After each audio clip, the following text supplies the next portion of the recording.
కొన్ని వందల సంవత్సరాల క్రితం మట్టుపల్లికి ఎదురుగా కృష్ణానదికి అవతల ఒడ్డున ఒక ఊరిలో మాచిరెడ్డి అనే మోతుబారి రైతు ఉండేవాడు. ఆయనకి 3 కొడుకులు. 3కి వివాహాలు అంగరంగ వైభవంగా జరిపించాడు అతను. అందరూ ఒకే ఇంట్లో ఉమ్మడి కుటుంబంగా చీకు చింత లేకుండా తమకున్న 20 ఎకరాల పొలాన్ని సాగు చేసుకుంటూ జీవించసాగారు. ఇంటిలోని అందరూ కాయా కష్టం చేసేవారు.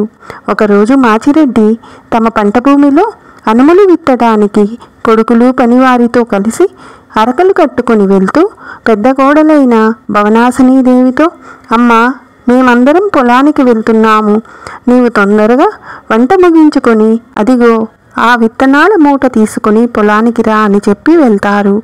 ఆమె కూడా మామగారు చెప్పినట్లు విత్తనాలు తీసుకొని పొలానికి బయలుదేరింది.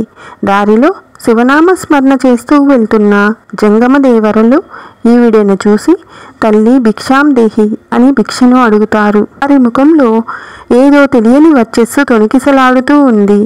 చూస్తూనే వారికి పాదాభివందనం చేసింది. వారు దీర్ఘ సుమంగళీ భవ అని దీవించారు.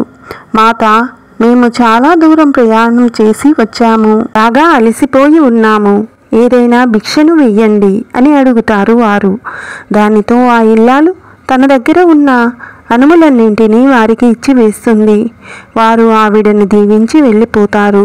అప్పుడు పొలానికి వెళ్ళబోతూ విత్తనాలు తీసుకు వెళ్ళకపోతే మామగారు ఆగ్రహిస్తారని భగవంతుడిపై భారం వేసి ఆ ఋషులు నిల్చున్న ప్రదేశంలోని పాదధూళిని ఆ మూటలో నింపి శివనామస్మరణ చేస్తూ పొలం దగ్గరకు వెళ్తుంది. ఆశ్చర్యకరంగా పొలంకి వెళ్ళి ఆ మూటను విప్పగా ఆ మూటలో అనుములు కనిపిస్తాయి. భగవంతునికి మనసులోనే ధన్యవాదాలు తెలిపి అనుములని మామగారికి ఇస్తుంది. పొలంలో అనుముల విత్తనాలను జల్లి వారందరూ పొలం పని ముగించుకొని ఇంటికి వస్తారు. కొన్ని రోజులు గడుస్తాయి. పంట చక్కగా పెరిగి కోతకు వస్తుంది. అనుము కాయలను కోస్తూ ఉండగా బంగారు అనుమగింజలు చూసి అందరూ ఆశ్చర్యపోతారు. కోడలికి విషయం అర్థమవుతుంది. కోడలు ఆ రోజు విత్తనాలు తీసుకువస్తుంటే జరిగిన విషయం అంతా మామగారికి, ఇంట్లోని వారందరికీ చెప్తుంది. మాచిరెడ్డి ఆ బంగారు అనుముల్లో సగం దానం చేసి మిగిలిన దానితో కృష్ణానదికి కొంచెం దూరంలో తంగెడ అనే ఊరు నిర్మించి దాని చుట్టూ మహాదుర్గము 101 దేవాలయాలు నిర్మించి తాను ప్రభువుగా పాలించాడు.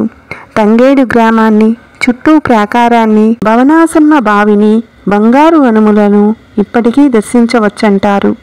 అలా మాచిరెడ్డి ఆ గ్రామాన్ని పాలిస్తున్న సమయంలో ఒకరోజు స్వప్నంలో ప్రసన్నవదనుడైన శ్రీ నరసింహస్వామి దర్శనమిచ్చి స్వయంభువు అయిన తన మూర్తి విగ్రహం కృష్ణానదికి అవతల ఒడ్డున ఉన్న అరణ్యంలో ఒక గుహలో ఉన్నదని, ఆ మూర్తిని ఇప్పటిదాకా భరద్వాజుడు మొదలగు మహర్షులు మాత్రమే సేవిస్తూ ఉన్నారని, ఆ ఋషుల సంకల్పానుసారం ఇక ముందు మనుషులకు కూడా దర్శనం ఇవ్వాలనుకుని ఈ విషయాన్ని లోకానికి తెలియపరచమని ఆదేశించాడు.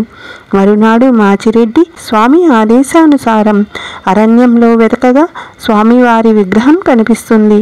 వీరు దర్శించే సమయంలో స్వామి శంకు చక్రములు, గదా అభయముద్రములతో చతుర్భుజుడై శేషుడు గొడుగు పట్టక మహర్షులు అభిషేకించే దక్షిణావర్త శంఖముతో తులసీ దళములతో భక్త ప్రహ్లాదునితో దివ్య దర్శనమిచ్చాడు. స్వామివారిని సకల జనులు సేవించుటకు వీలుగా విగ్రహ ప్రతిష్ఠ చేసి ఆలయ అభివృద్ధికి కృషి చేశారు.